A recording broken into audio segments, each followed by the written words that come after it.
Hi students, this is professor Kartik Trivedi. You are watching me on my YouTube channel. So आज हम इस video के अंदर देखेंगे formulation of linear programming problem, यानी आपको थ्योरेटिकल वे में कुछ प्रॉब्लम्स दिया गया होगा जिसका आपको मिनिमाइजेशन या फिर मैक्सिमाइजेशन करना होगा।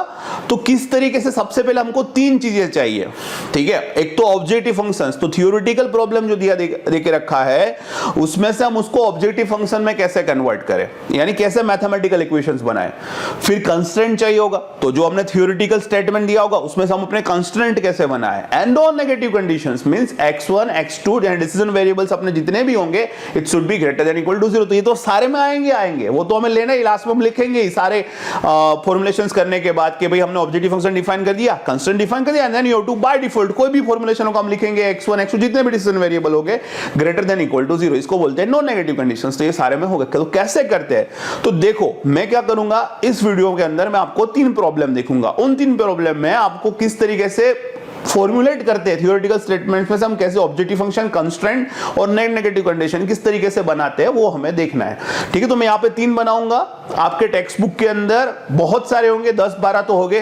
तो ये तीन देखने के बाद अपने हिसाब से आप करके देखें क्या आप कर पा रहे हो, ठीक है। तो आप यहाँ पे 60 to 70% भी समझ रहे हो तो आप प्रैक्टिस करोगे तो आपको आ जाएगा, क्योंकि फिर आगे हमें क्या करना है, सारे प्रॉब्लम्स को हमें सोल्व करना है। हम वहां पे ग्राफिकल मेथड से भी इसको सोल्व करेंगे, फिर हम इसको फिजिकल ग्राफिकल मेथड से भी सोल्व करेंगे, इसको फिर सिंप्लेक्स मेथड से भी यूज करेंगे, B gap method, different methods हैं। बट सबसे पहले हमें थ्योरेटिकल स्टेटमेंट है उसको हमें objective functions, constraint and non negative conditions ये तो हमें आनी चाहिए ना कि कैसे करते हैं, फिर तो उसको सोल्व करेंगे ना, कुछ मैथमेटिकल फॉर्म में होगा तो कैसे करते हैं इसमें देखेंगे। लेकिन उससे पहले आप जितने भी लोग वीडियोस देख रहे हैं मैं उनको बोलना चाहता हूं, आप फ्री में कंटेंट्स देख रहे हो, I am giving you alert. इसको बनाने के लिए कुछ ना कुछ चीजें का रिसोर्सेज का यूटिलाइज हो रहा है, ये आपको मुफ्त में मिल रहा है। तो प्लीज आप 200 रुपीज डोनेट करें ताकि ये और भी कंटेंट मैं आपको ज्यादा से ज्यादा स्टूडेंट तक पहुंचा पाऊं, that I will leave on you, ठीक है। तो चलो देखते हैं। सबसे पहले यहां पे एक प्रॉब्लम देके रखा है उसको देखेंगे। A firm produce 3 products, these products are processed on 3 different machines, यानी एक कंपनी 3 प्रोडक्ट बना रही है और ये जो 3 प्रोडक्ट है वो 3 मशीन्स पे प्रोसेस हो रहे हैं।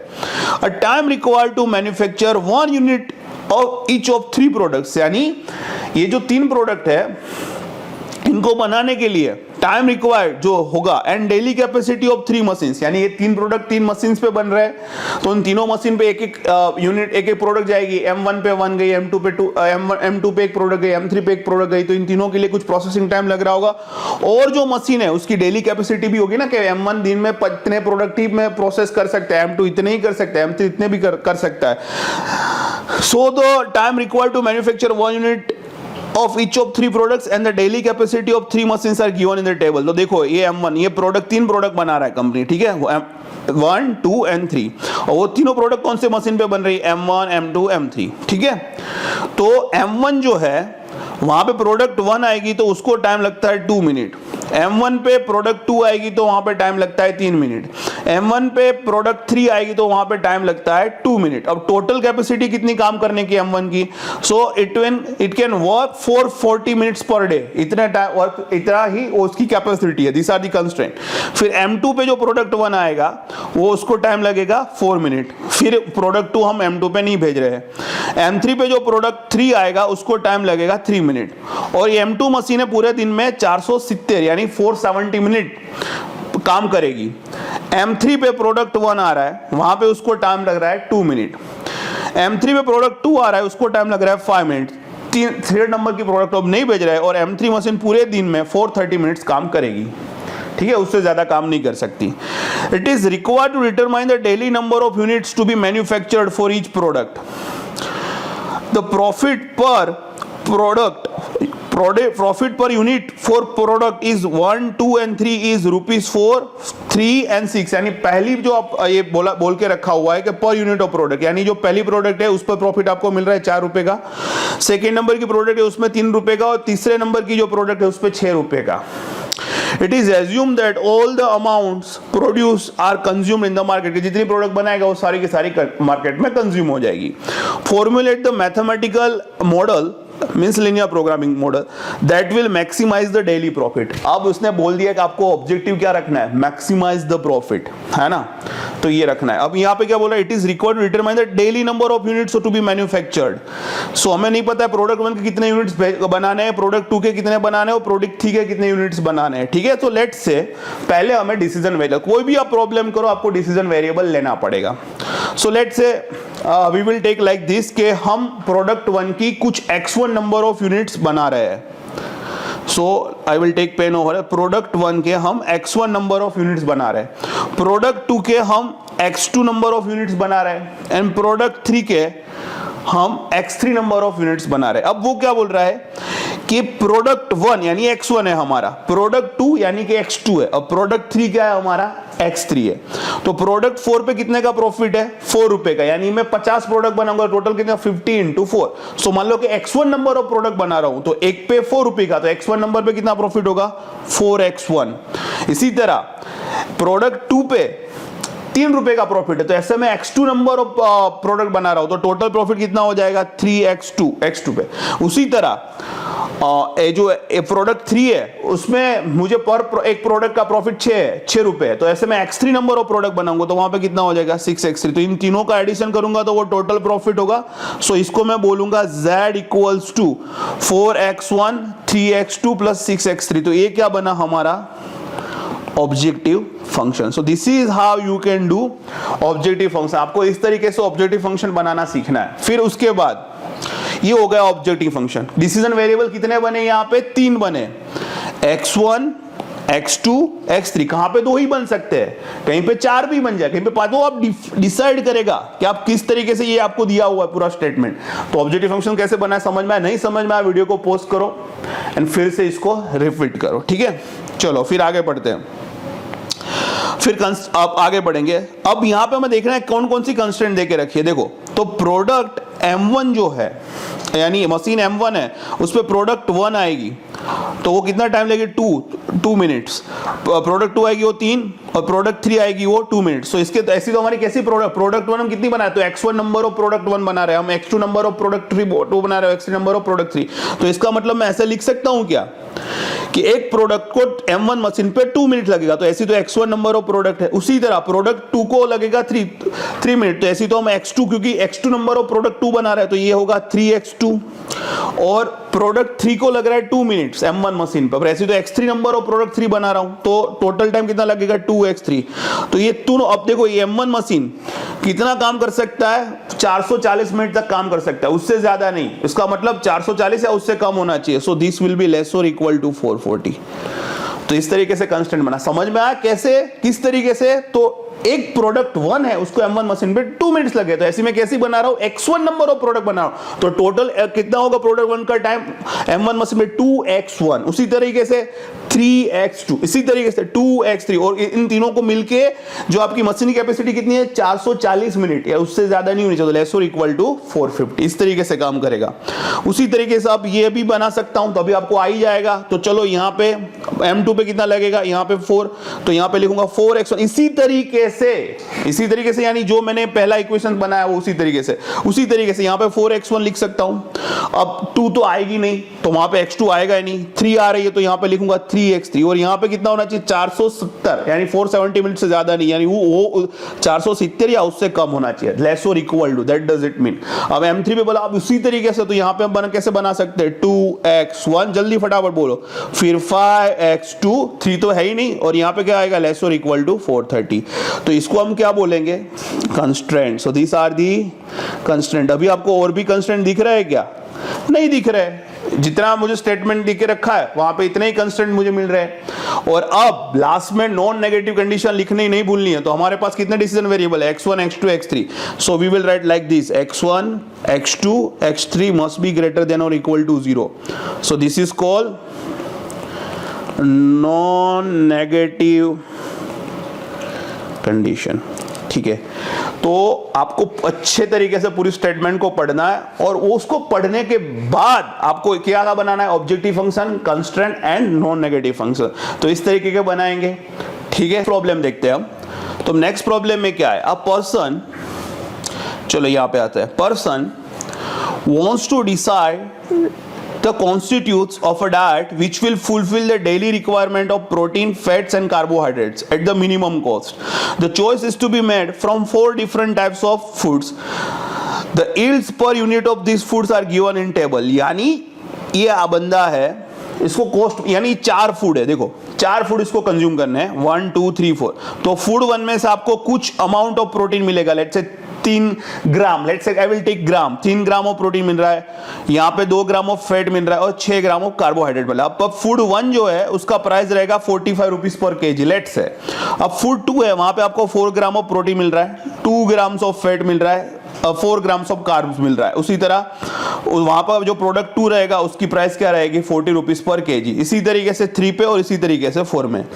ठीक है, फिर यहाँ पे मिनिमम रिक्वायरमेंट बोला है कि आप चारों 4 फूड ले रहे हो, ठीक है, फिर उसमें आपकी मिनिमम रिक्वायरमेंट क्या होगी, आप चारों 4 फूड ले रहे हो, उसमें आपको मिनिमम 800 ग्राम ऑफ प्रोटीन तो मिलना ही चाहिए, चारों का कंबाइन करके. ये चारों 4 फूड लो तो आपको 800 ग्राम, आपको उसमें मिनिमम रिक्वायरमेंट आपकी डाइट में क्या रहेगी, तो आपको 200 ग्राम फैट्स भी मिलने चाहिए और 700 ग्राम कार्बोहाइड्रेट भी मिलने चाहिए. तो अब ये 4 फूड को किस तरीके से कंज्यूम करें अपनी डाइट में सच दैट कि उसका कॉस्ट भी कम आए, डाइट का कॉस्ट, और इसकी जो डेली रिक्वायरमेंट के प्रोटीन भाई मुझे पूरे दिन में 800 ग्राम मिलना ही चाहिए. इसका मतलब क्या, 800 या 800 ज्यादा चलेगा पर मिनिमम मुझे 800 तो मिलना ही चाहिए, यानी 200 या 200 ज्यादा चलेगा पर मिनिमम मुझे 200 फैट तो मिलना ही चाहिए. 700 ज्यादा रहेगा लेकिन मुझे मिनिमम 700 ग्राम कार्ब्स तो मिलने चाहिए, कार्बोहाइड्रेट्स तो मिलने चाहिए. तो ये तरीके का हमारा प्रॉब्लम है, यानी ये कॉस्ट मिनिमाइजेशन का है. तो हमें क्या है, 4 जो हमारे फूड है वो डिसीजन वेरिएबल रहेंगे. तो हम फूड टाइप 1 को x1 मानेंगे, फूड टाइप x2 को टाइप 2 को x2, 3 को x3 और x4. तो यहां पे हमें देके रखा है कि x जो फूड टाइप 1 है उसका प्राइस क्या है पर केजी, तो ये 45x1. अब सेकंड का क्या है 40, थर्ड का क्या है 85 rupees per KG, plus fourth का क्या है 65 रुपीज केजी. तो ये हमारे फूड टाइप 1 है वो x1 है, फूड टाइप x2 है, फूड टाइप x3 जो है वो x3 है और फूड टाइप 4 है x4. तो ये हमें पता नहीं कितना, हमें तो पता है पर केजी 45. तो we don't know x1 amount of food 1 लेगा या 5 केजी भी हो सकता है, 7 KG, so we do not know. सो ये हमारा ऑब्जेक्टिव फंक्शन हो जाएगा z. ये इन चारों का समेशन है, ये हमारा कॉस्ट बनाएगा पूरा डाइट का. तो इसका हमें क्या करना है, ये ऑब्जेक्टिव फंक्शन है, इसका हमें क्या करना है minimisation. So this is the minimisation problem. ठीक है, तो आगे हमारा क्या था, हमारा ऑब्जेक्टिव फंक्शन था, ये प्रॉफिट मैक्सिमाइजेशन का प्रॉब्लम था जो ऊपर वाला देखा था, इट इज मैक्स. अब ये मिनिमाइजेशन का, दिस इज ऑब्जेक्टिव फंक्शन. अब कंस्ट्रेंट क्या रहेंगे, आप मुझे बता सकते हो कंस्ट्रेंट क्या रहेंगे. तो it very easy, this is very very easy. अब देखो यहां से देखो, उसका मतलब क्या है कि आप जो ये 1 में से उसमें 3 ग्राम प्रोटीन मिलेगा, 2 में से हमें कितना मिलेगा 4 ग्राम, 3 में से हमें 8 ग्राम प्रोटीन, 4 में से 6 ग्राम प्रोटीन. तो ये कंबाइन होकर कितना मिनिमम होना चाहिए 800. तो 800 या 800 से ज्यादा होना चाहिए लेकिन उससे कम नहीं होना. तो कैसे लिख सकते हैं आप, ध्यान से देखो, can I right 3x1 plus 4x2 plus 8x3 plus 6x4, वो लेस और इक्वल टू कितना होना चाहिए, अरे sorry, it should be greater than equal to कितना होना चाहिए 800, क्योंकि लेस और इक्वल टू नहीं लिखेंगे, मिनिमम बोला हुआ है, इतना तो होना, या इससे ज्यादा भी आप रख सकते हो. So this will be greater than equal to 800. उसी तरीके से अब यहां पे बोलो तो ये can I write 2x1 2x2 7x3 5x4 less और greater than equal to 200. So I will write like this. So this will be we can write like this, 2x1 plus 2x2 plus 7x3 plus 5x4, वो कितने होना चाहिए minimum requirement, यानी 200 तो चाहिए, उससे ज्यादा होगा तो ठीक है पर 200 तो होना ही चाहिए, यानी ग्रेटर देन इक्वल टू 200. उसी तरीके से आप यहां पे आ जाओ आगे. तो ये अब इसके लिए लिखेंगे, तो how can we write 6x1 4x2 7x3 and 4x4 greater than equal to 700. So we can write like this, 6x1 plus 4x2 plus 7x3 plus 4x4 greater than equal to कितना होना चाहिए 700 होना चाहिए. So this are the constraint. अब इससे ज्यादा हमें constraint नहीं दिख रहा है. और नॉन नेगेटिव कंडीशन लिखनी नहीं भूलनी है कि तो कितने डिसीजन वेरिएबल है x1 x2 x3 and x4. So I will write last में non negative condition x1 x2 x3 x4 must be greater than equal to 0. So this is called non negative condition. ठीक है, सो इस तरीके से करते हैं. कोई भी प्रॉब्लम हो हमें इस तरीके से ही करना है. पोस्ट करें, नहीं समझ में आ रहा है फिर से रिपीट करें, मैं जो समझा रहा हूं आप अपने एक जैसे पहले समझा दिया तो सेकंड कर रहा था वीडियो को पोस्ट करा अपने हिसाब से बना, फिर देखे कि मेरे में कहां गलती रही, सर ने कैसे करा, उनका क्या थिंकिंग रहा, तो इस तरीके से थॉट प्रोसेस चलाना है आपको, ठीक है। तो चलो अब एक लास्ट वाला करते हैं। अब इसमें आप वीडियो पोस्ट करना अपने हिसाब से डिराइव करने का देखना, फिर मेरे से टेली करना, अगर आपको कुछ गलत भी हो रहा था फिर देखना कि सर ने कैसे सही किया है, सर की थॉट प्रोसेस क्या, इस तरीके से आप नंबर ऑफ करोगे ना सो आपको आ ही जाएगा, ठीक है। तो अब थर्ड वाला देखते हैं, चलो लेट्स डू इट। अब थर्ड वाला प्रॉब्लम देखते हैं, यहां पे क्या बोला है, a firm produces an alloy having the following, alloy यानी मींस ये कुछ मटेरियल होगा जो डिफरेंट इन रो मटेरियल या चार या कुछ नंबर ऑफ रो मटेरियल से बना हो, इसी तो एलॉय बोलते हैं ना। एलॉय का मतलब क्या, अलग अलग मटेरियल का यूज करके आपको एक प्रोडक्ट बनाओ जिसको हम बोलते हैं alloy. A firm produce an alloy having the following specification, कि जो एलॉय आप बनाओगे उसका ऐसा स्पेसिफिकेशन होना चाहिए कि उसकी स्पेसिफिक ग्रेविटी लेस और इक्वल टू 0.98 होनी चाहिए, chromium greater than equal to 8% होना चाहिए और मेल्टिंग पॉइंट उसका greater than equal to 450 degree Celsius होना चाहिए। अब क्या बोल रहा है, raw material A B and C having the property shown in the table can be used to make the alloy, यानी आपका तीन रो मटेरियल का यूज करके एलॉय बना रहे हो, A B and C, this are the three raw materials. Cost of various raw materials per ton are ₹94A, 284B and 44C, इतना पढ़ के आपको पता चल जाना चाहिए कि ये कुछ कॉस्ट मिनिमाइजेशन वाला होना चाहिए। Formulate the LP model to find the proportion in which ABC can be used to obtain alloy of desire properties while the cost of raw material is minimum. तो आपको कुछ कुछ हिंट पता होने चाहिए, ये प्रॉफिट देके रखा होगा तो ये मैक्सिमाइजेशन का होगा, कॉस्ट देके रखा होगा तो ये मिनिमाइजेशन का होगा, इस तरीके से आपको हिंट को पकड़ना आना चाहिए, ठीक है। तो चलो अब यहां पे मैं डिसीजन वेरिएबल क्या लूंगा आप मुझे ये बताइए। तो यहां पे इससे ही पकड़ना है आपको, देखो रॉ मटेरियल देके रखा है, कॉस्ट ऑफ रॉ मटेरियल, तो इसका मतलब रॉ मटेरियल को मैं डिसीजन वेरिएबल लूंगा, है ना। क्यों, क्योंकि फिर 90 को उस डिसीजन वेरिएबल से मल्टीप्लाई करेंगे तो एक ऑब्जेक्टिव फंक्शन बनेगा ना, जिसे इस तरीके से कि मैं लेट अस एज्यूम कि डिसीजन तीन कितने हमारे रॉ मटेरियल है, ए बी एंड सी, तो लेट्स से हमें कुछ x1 number of raw material ए चाहिए होगा, कुछ हमें x2 अमाउंट, नंबर नहीं बोलता हूं अमाउंट बोलता हूं, है ना, कि हमें कुछ x1 अमाउंट या x1 proportion of raw material A लेना पड़ेगा, हमें x2 प्रोपोर्शन या फिर x2 amount of raw material B लेनी पड़ेगी, x3 amount of raw material B C लेनी पड़ेगी, तब जाके हमारा एलॉय बनेगा। तो हमें बता रहा है कि पर टन जो रॉ मटेरियल है उसका 90 रुपीज पर टन है, तो हम let's say x1 amount of raw material use हो रहा है, तो हमारे कॉस्ट कितना हो जाएगा 90x1। उसी तरीके का बी का कितना है 280, तो हम इसको बी को x2 amount of B use कर रहे हैं, so it will be 280x2 और इसी तरीके से 40x3। तो ये z this is objective function और एक इसका है कॉस्ट मिनिमाइजेशन का ये प्रॉब्लम है, so we have to minimise this z। So इस तरीके तो डिसीजन वेरिएबल कैसे लिए समझ में आ रहा है, just you have to use your mind बेटा, कुछ नहीं करना है ना। समझ 60% भी कर रहे हो तो तुम्हें आ रहा है, 60% भी कर रहे हो इसका मतलब दिमाग तो चल रहा है उस डायरेक्शन में, अभी थोड़ा प्रैक्टिस की जरूरत है, अपने किताब में से करना, ठीक है, समझ लेना यहाँ पे मेथोडोलॉजी। चलो आगे बढ़ते हैं। अब ऑब्जेक्टिव, अब कंस्ट्रेंट लेंगे। कंस्ट्रेंट क्या है हमारा, देखो एक समझना बहुत जरूरी है। कंस्ट्रेंट हमारा ये है कि हमारी जो स्पेसिफिक ग्रेविटी यानी जो फाइनल प्रोडक्ट बने उसकी स्पेसिफिक ग्रेविटी कैसी होनी है, लेस और इक्वल टू 0.98। इसका मतलब रॉ मटेरियल ए में से कितनी ग्रेविटी है 0.92, रॉ मटेरियल बी में 0.97 और रॉ मटेरियल सी में 1.04। तो इस तीनों का हम कॉम्बिनेशन करके हमें जो फाइनल प्रोडक्ट बने उसकी स्पेसिफिक ग्रेविटी लेस और इक्वल टू 0.98 होनी चाहिए। तो अब क्या मैं ऐसा इक्वेशंस बना सकता हूं, 0.92x1, 0.97x2, 1.04x3 is less और इक्वल टू, क्योंकि ये तीनों में से मिलके जो अमाउंट बने उसकी स्पेसिफिक ग्रेविटी लेस और इक्वल टू 0.98 होनी चाहिए। यस और no, yes. So can I write, पोज करें नहीं समझ में आ रहा है, so can I write 0.92x1 plus 0.97x2 plus 1.04 है, सो आई विल राइट 1.04x3 कैसी होनी चाहिए, लेस और equal to 0.98। This is the first constraint. अब आगे बढ़ते हैं।